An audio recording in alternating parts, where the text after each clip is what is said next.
नमस्कार, special report में आप सभी का स्वागत है और मैं हूं रजनी। सुशासन का राज बिहार में है और ऐसे ही राज्य का हमने रियलिटी टेस्ट लिया। कैसे सरकारी दफ्तरों में कर्मचारी अधिकारी विकास कार्यों को पलीता लगाते हैं, मोटी मोटी तनख्वाह लेकर कैसे लापरवाही करते हैं। हम पहुंचे दफ्तरों में, जानने की कोशिश की कि क्या जनता से जो वादा सरकार ने किया है आपकी हम सुनेंगे और काम निपटाएंगे समय पर। वो वादा पूरा करने वाले नौकरशाह काम पूरा कर रहे हैं या कर रहे हैं आराम। जब हमने रियलिटी टेस्ट लिया, जाकर देखा दफ्तर में, तो उन दफ्तरों को देखकर तो यही लग रहा था आराम वाला दफ्तर। काम कम हो रहा था, आराम हो रहा था। जिस वक्त पर पहुंचना चाहिए अधिकारी कर्मचारियों को पहुंच नहीं रहे थे, आराम से जब मर्जी तब पहुंच रहे थे, जनता को इंतजार करवा रहे थे। क्या यही है सुशासन के राज में सरकारी दफ्तरों का हाल? हमारे साथ मेहमान भी जुड़ेंगे, उनसे भी जानेंगे कि आखिर ऐसे कर्मचारियों पर क्या कार्रवाई नहीं होनी चाहिए, क्या जनता के काम जो नहीं निपटा रहे वक्त पर उन्हें सजा नहीं मिलनी चाहिए। स्पेशल रिपोर्ट में आज इसी मुद्दे पर करेंगे बात। आराम वाला दफ्तर, तो ये हाल है। लेट पहुंच रहे हैं अधिकारी। सबसे बड़ी बात यह है कि 11-12 बजे अधिकारी पहुंचते हैं, लेट हो गए हैं, दूर से आए हैं। 1 घंटे बाद लंच का टाइम हो गया है, खाना खा रहे हैं, थोड़ा रुकिए बाद में आइएगा। 3-4 बजते ही ट्रेन पकड़नी है, बस पकड़नी है, जाने का वक्त हो गया है, कल आइएगा, ये जवाब होता है। अगर इन अधिकारियों को कोई सुधार सकता है तो वो है सरकार। क्या जिम्मेदारी सरकार की नहीं है इन अधिकारियों को सुधारने की, जनता के काम पूरे जो नहीं कर रहे हैं उन्हें सजा देने की? सवाल कई हैं, जवाब लेंगे हमारे साथ जब मेहमान जुड़ेंगे। इस वक्त तो हमारे संवाददाता संजय जुड़ गए हैं। संजय, सबसे पहले तो ये जानना चाहेंगे आपसे, इन कर्मचारियों की लेट लतीफी से कौन कौन से काम प्रभावित हो रहे हैं? क्या विकास कार्यों पर पलीता नहीं लगा रही ये इनकी अधिकारियों की देरी? जी रजनी जी, बता दें कि यहाँ पे केसर प्रखंड एक जिले का एक ऐसा प्रखंड है जहाँ के कर्मचारी को कोई टाइम का पाबंदी नहीं है कि कब आना है कब जाना है। यहाँ पे वीडियो छुट्टी पे है, सीओ अपने ढंग से यहाँ काम करते हैं। 7 निश्चय के तहत जो भी काम यहाँ पे पड़ा हुआ है, जिलाधिकारी के सख्त निर्देश के बाद भी यहाँ पे अभी तक 10% भी यहाँ पे किसी के खाते में न पैसा गया, न सरकारी योजना का कोई लाभ लोगों तक पहुँच रहा है। और रही सबसे बड़ी बात है कि अपने भविष्य सुधारने के लिए जो बच्चे स्टूडेंट आते हैं अपने ये आवासीय वगैरह के लिए, तो उनको भी यहाँ पे 2 दिन 3 दिन आने के बाद भी यहाँ पे उनका आवासीय नहीं बनता है। काउंटर 11:30 बजे खुलता है, 12 बजे खुलता है, कभी नहीं खुलता है। ये हाल है यहाँ केसर प्रखंड कार्यालय का। यानी कि किसी को योजना का लाभ चाहिए तो जाति प्रमाण पत्र, आवासीय प्रमाण पत्र ये चाहिए और वक्त पर चाहिए। अगर वक्त पर नहीं मिलता है तो उन्हें योजना का लाभ नहीं मिलेगा। जी नहीं जी, यहाँ पे मैं जब वहाँ पे गया तो वहाँ पे 11:30 बजे के बाद एक कर्मचारी आया और ऐसा उसने मजाक किया। जब मैंने मेरे कैमरा देखा तो उसने चुप मुंह बंद कर लिया और कुछ बोलने से भी मना कर दिया। और वहाँ का जो हालात है वो मैंने ये नहीं लगता है कि यहाँ पे सुशासन नाम का कोई चीज भी है। जी, और सीओ साहब आए या नहीं आए, हो पाई मुलाकात या फिर नहीं मुलाकात हो पाई, वो तो सीओ साहब ऐसे लग रहे हैं जैसे कि मुख्यमंत्री हैं जिनसे मुलाकात करना बहुत मुश्किल हो जाता है जनता के लिए। जी, यहाँ पे मैंने अभी सीओ से मैंने अभी बात की कि आपको ये चैनल पे जवाब देना है फोनों के लिए। उन्होंने फोन पे भी आने से मना कर दिया। जी, यानी कि उन्हें कोई फर्क नहीं पड़ता है, वो अपने कार्यालय के राजा हैं, कोई उनका बैंड बाजा नहीं बजा सकता है। संजय, आपसे जानना चाहेंगे अब पब्लिक क्या कह रही है? अगर ऐसे ही काम चलता रहा तो वो फिर क्या करेंगे? जैसे आपने सवाल किया, हमने सुना शिकायत करने की, अब वो भी परेशान है कि शिकायत करे कहाँ, ये भी समझ में नहीं आ रहा उन्हें। क्योंकि अगर कर्मचारी गलती करता तो बीडीओ से करते, बीडीओ कर रहा है तो सीओ से करते। अब सीओ ही जब बॉस ही लेट आएंगे तो बाकी लोगों का क्या होगा? फिर कैसे निपटेगी जनता? यहाँ जनता तो कहते कहते थक गई, आवेदन देते देते थक गई, मगर यहाँ पे जनता का सुनने वाला कोई नहीं है। जनता में आक्रोश व्याप्त है यहाँ तक कि कृषि कार्यालय में भी बंद, हमेशा बंद ही पड़ा रहता है, वहाँ पे झोल लगा हुआ है। एक कर्मचारी, दो कर्मचारी कभी आते हैं, न डीजल अनुदान मिलता है। अभी तक यहाँ पे गेहूं का अनुदान तक नहीं मिला जी। यहाँ पे जो भी सरकारी सुविधाएं हैं लोगों तक नहीं पहुंच पा रही है। और यहाँ पे कह सकते हैं कि यहाँ पे सुशासन और कुछ भी नहीं है जी। ये जानना चाहेंगे, अब सुशासन की सरकार है, बार बार दावे वादे किए जाते हैं, यहाँ पर किसकी सरकार है? कौन है विधायक, कौन है यहाँ के सांसद, प्रतिनिधि कौन है जिनसे जनता शिकायत कर सके? वो नजर आते हैं या नहीं? जी रजनी जी, यहाँ के स्थानीय विधायक हैं ददन यादव जी, जो कि यहाँ पे क्षेत्र में बहुत कम ही नजर आते हैं, वो पटना में ही नजर आते हैं। और रही बात, यहाँ पे सबसे बड़ी बात है कि यहाँ पे जिलाधिकारी महोदय 1.5 महीने के छुट्टी पे गए थे। उस दरमियान लग रहा था कि पूरे ब्लॉक ही छुट्टी पे चला गया है। जिलाधिकारी के रहते सब लोग टाइट थे, मगर 1-1.5 महीने से यहाँ पे कोई झांकने भी नहीं आता है जी। तो डीएम साहब से आपने शिकायत की कि भाई आपके यहाँ पर अगर अंचल जो प्रखंड के अंचल कार्यालय है वहां पर अगर ऐसा हो रहा है तो आपको ध्यान देना चाहिए, क्योंकि आप जिले के मुखिया तो आप ही हैं। अगर कोई कोताही बरतता है तो ऐसे लोगों को सजा मिलनी चाहिए, कार्रवाई होनी चाहिए ऐसे अधिकारियों पर। सिर्फ मोटी मोटी तनख्वाह ले रहे हैं आराम से बैठकर। जी, जिलाधिकारी अभी परसों ही अपना आके कार्यभार संभाले हैं और एक मीटिंग के दौरान सबको निर्देश दिए कि कार्य में कहीं भी कोताही होगी तो उनपे कड़ी कार्रवाई की जाएगी। मगर यहाँ पे अगर उनका आदेश कोई मानने वाला अगर हो तब न जी रजनी जी।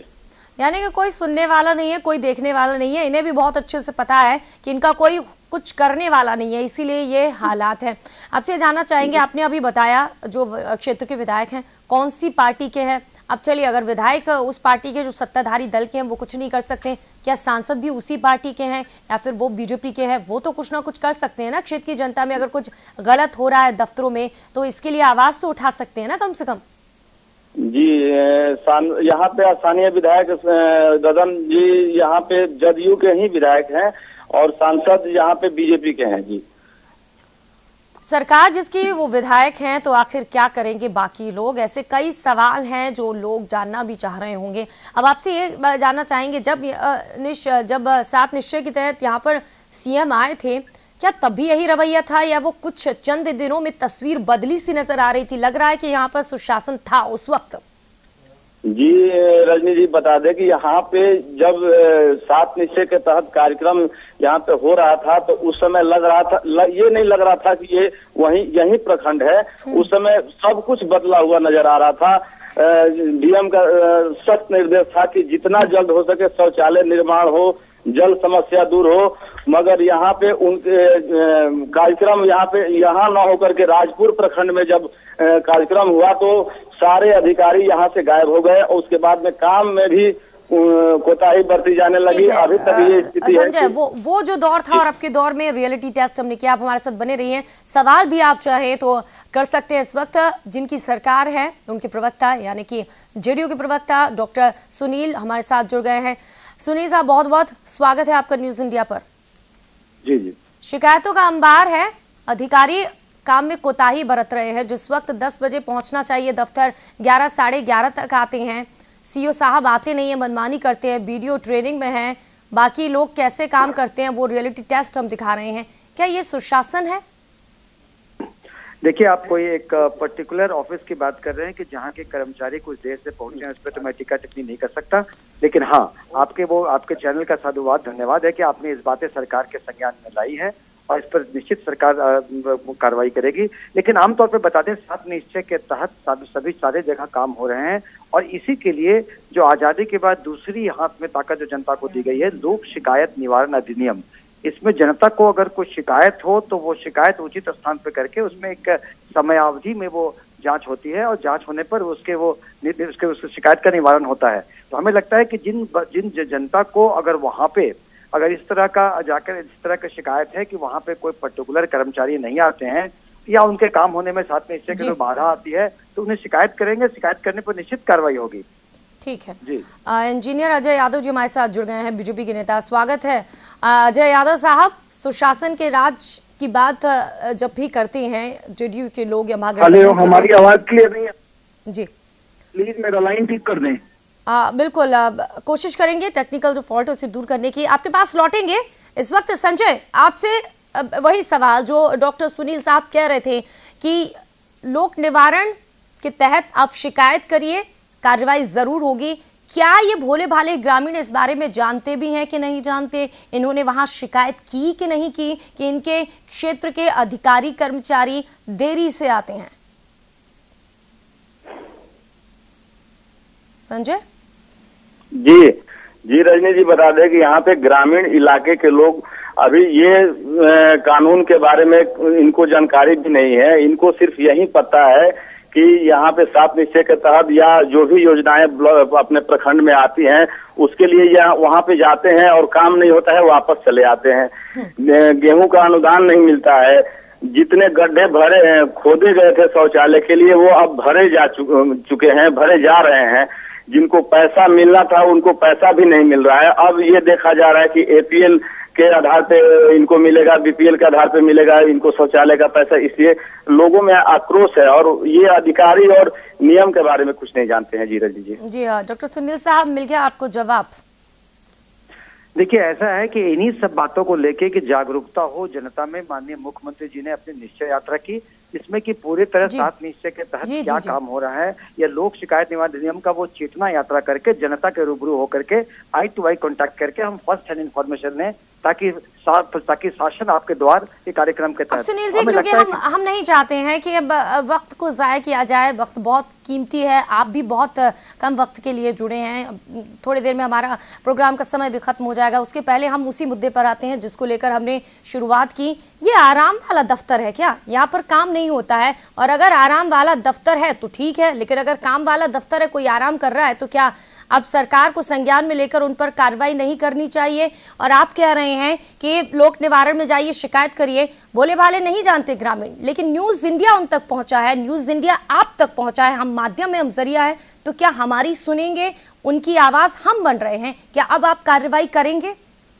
निश्चित रजनी जी, मैंने कहा आपके चैनल का भी धन्यवाद है, क्योंकि सरकार के संज्ञान में ऐसी बातें ये चाहिए कि जनता अगर लोक शिकायत निवारण अधिनियम का फायदा उठाए या चैनल के माध्यम से आवे। सरकार निश्चित इस सब बातों के लिए गंभीर है और इस बात के संज्ञान में आते के साथ निश्चित ही कि वहां जाके वो करेगी और कार्रवाई करेगी। कौन सा एम्प्लॉय टाइम पर नहीं आता या जनता के साथ जो भी उसके जो होने चाहिए, जो जनता को जो सर्टिफिकेट की जरूरत हो, जो काम है वहां पे उसकी पूरी निवारण होनी चाहिए। ऐसा नहीं होने पर ये संज्ञान में आपके चैनल का आपने लाया है, निश्चित ही इस पर संज्ञान लिया जाएगा और सूचित कार्रवाई की जाएगी। उम्मीद है हफ्ते भर में शायद कुछ असर भी नजर आए। अगर आप कह रहे हैं न्यूज इंडिया पर वादा कर रहे हैं, आप बने रहे हमारे साथ। आपके सहयोगी, बहुत अच्छे दोस्त और कभी आपके गठबंधन में रहे बीजेपी के नेता इंजीनियर अजय यादव साहब जुड़ गए हैं। अजय जी, आवाज आ रही होगी शायद अब? जी बिल्कुल बिल्कुल। अजय जी, आप राजनीति ना करें तो बेहतर होगा। हालांकि राजनेता से ये कहना कि राजनीति ना करें संभव तो होता नहीं है, लेकिन हम सामाजिक मुद्दों को उठाते हैं। आराम वाला दफ्तर दिखा रहे हैं जहां पर अधिकारी लेट से पहुंच रहे हैं, पहुंच ही नहीं रहे हैं। क्या ऐसे मसलों को विपक्ष के नाते आपने कभी सदन में उठाया या विपक्ष के नाते आपने कोशिश की कि इन दफ्तरों के हालात सुधारने में हम भी योगदान दें? बिल्कुल रजनी जी, आपने ठीक कहा। देखिए, जिस तरह से राज्य के मुख्यमंत्री जी ने जब उन पर दबाव बना कि बिहार के जो कर्मचारी हैं वो काम नहीं करते थे, तो मुख्यमंत्री जी जनता दरबार में लोग आते थे और अपनी शिकायत दर्ज कराते थे और उनका काम होता था। जब मुख्यमंत्री जी को लगा कि बिहार में कोई अधिकारी काम ही नहीं कर रहा है और उनके ऊपर जब दबाव बहुत ज्यादा बढ़ना शुरू हुआ, तो उन्होंने सबसे पहले एक काम किया कि उन्होंने मुख्यमंत्री जनता दरबार ही खत्म कर दिया। उसके बाद उन्होंने जिलों में लोक शिकायत निवारण अधिकार अधिनियम के तहत कहा कि अब जिला का जो मामला होगा वह जिले में ही होगा। आपको मैं बताता हूं कि जिलों की हालत बहुत खस्ता है। कोई भी व्यक्ति अभी जिला शिकायत निवारण केंद्र में जाता है तो वहां से मायूस होकर के लौट रहा है। रजनी जी, पूर्व मुख्यमंत्री सुशील कुमार मोदी जी यहाँ जनता दरबार लगाते हैं, हजारों की संख्या में लोग आते हैं शिकायत करने। आखिर अगर राज्य सरकार उनके शिकायत पर कोई ना कोई अगर कार्रवाई करती तो शायद पूर्व मुख्यमंत्री सुशील कुमार मोदी जी के यहाँ या जीतन राम मांझी जी के यहाँ लोगों का तांता नहीं चढ़ा रहता। मैं अभी पूर्व मुख्यमंत्री कई बार मैं इनके जनता दरबार में जाता रहता हूँ मुझे लगता है कि बहुत बड़े संख्या में लोग नाखुश हैं, उनको बहुत ज्यादा परेशानी सरकारी पदाधिकारियों से हो रहा है और जो मामले जिलों में चल रहे हैं उसका निपटारा नहीं हो रहा है, जिसके चलते बिहार के आम लोगों में भारी असंतोष है। यह बिहार लोक निवारण अधिनियम पूरी तरह फेल हो चुका है बिहार में। इसके जगह पर माननीय मुख्यमंत्री जी को कोई ना कोई ऐसा उपाय करना चाहिए, अकाउंटेबल बनाना चाहिए। सबसे पहले तो कोई अकाउंटेबल है ही नहीं इस मुद्दे पर। सुनील जी, सुना आपने, जिम्मेदारी किसी न किसी को लेनी है, देखना भी है। मैं अपने भाजपा के साथी को बताना चाहूंगा कि ये महज अपनी राजनीतिक रोटी सेकने के लिए अपने बिहार का, बिहारी अस्मिता का एक नेगेटिव पिक्चर दे रहे हैं, जबकि ये अपना देखे कि बिहार के साथ जो बड़े बड़े वायदे किए प्रधानमंत्री महोदय ने कि विशेष पैकेज देंगे, विशेष राज्य का दर्जा देंगे। मैं चाहूंगी उस पर ना जाए, मुझे भी लग रहा था कहीं ऐसा ना हो कि हमारा मुद्दा भटक ना जाए। विशेष पैकेज तब देंगे, तब देखेंगे क्या होता है, लेकिन इस वक्त तो आपको आश्वासन देना है कार्रवाई का। एक बात बताइए, हमारे संवाददाता भी जुड़े हुए हैं, थोड़ी देर पहले वो कह रहे थे 7 निश्चय में यही दफ्तर के अधिकारी थे, यही दफ्तर था, इतना अच्छा काम हो रहा था जब सीएम को आना था और सीएम यहाँ आए थे, लग नहीं रहा था ये वही दफ्तर है जहां पर आज अधिकारी देरी से पहुंचते हैं, जनता की सुनते नहीं है, चक्कर काट के परेशान है। क्या सीएम पहुंचेंगे तभी ही आपके अधिकारी ठीक से काम करेंगे? क्या खौफ नहीं है कि कार्रवाई करेंगे सीएम, इसका खौफ नहीं है क्या लोगों के बीच? नहीं, निश्चित ही माननीय मुख्यमंत्री के दौरे के बाद जो फर्स्ट हैंड इंटरैक्शन हुआ उसमें फिर जनता के बीच में चेतना यात्रा करके जागरूकता पैदा की गई और अधिकारियों में चुस्त दुरुस्त ज्यादा बढ़ के देखा गया। मगर अधिकारियों को अभी भी चुस्त दुरुस्त होना चाहिए। अगर कोई अधिकारी या कोई कर्मचारी अगर देर से आता है, छोटा अधिकारी हो तो चलिए बीडीओ सीओ वगैरह उन पर कार्रवाई करेंगे, अब सीओ ही राजा बन गए हैं तो फिर क्या होगा? संजय, आवाज आ रही है क्या हमारी? जी संजय उपाध्याय, आपसे जानना चाहेंगे, सीओ से जब आपने बात की, शिकायत की, क्या जवाब मिला? डॉक्टर सुनील सिंह साहब को आप बताइए।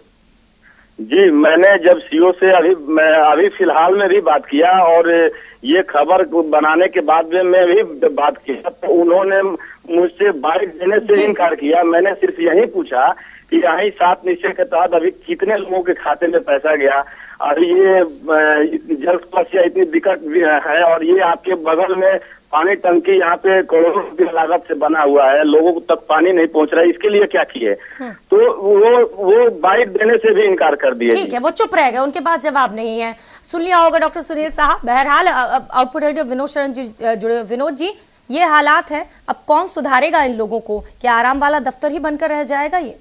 देखिए, सरकारी कर्मचारियों का जो रवैया है वो जानते हैं, बैठे हुए हमारे जो पैनलिस्ट हैं उनको पता है कि सरकारी आवाज नहीं आ रही है। बहरहाल बहुत बहुत शुक्रिया तमाम जो लोग हमारे साथ जुड़े। डॉक्टर सुनील साहब आपका शुक्रिया, इंजीनियर अजय यादव जी, विनोद जी बहुत बहुत शुक्रिया, और संजय तमाम खबर हम तक पहुंचाने के लिए आपका बहुत बहुत शुक्रिया।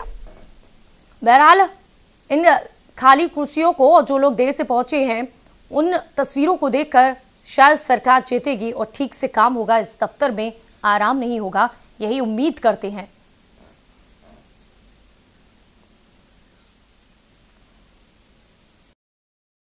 आप हमारे चैनल को YouTube पर सब्सक्राइब कर सकते हैं न्यूज इंडिया निम्स पर। इसके अलावा आप ट्विटर पर भी हमें न्यूज इंडिया 17 पर फॉलो कर सकते हैं। फेसबुक पर आप newsindia.nimsUnai पर हमें लाइक कर सकते हैं।